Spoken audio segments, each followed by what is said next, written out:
मैं सम्राट चौधरी ईश्वर की शपथ लेता हूं कि मैं विधि द्वारा स्थापित भारत के संविधान के प्रति सच्ची श्रद्धा और निष्ठा रखूंगा।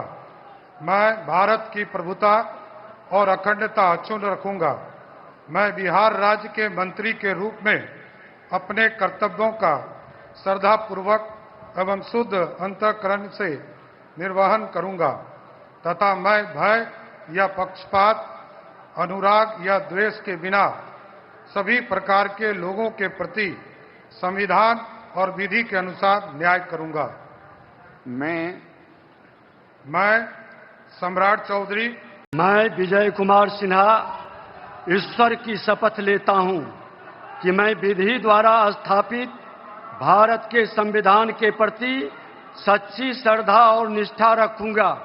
मैं भारत की प्रभुता और अखंडता अक्षुण्ण रखूंगा।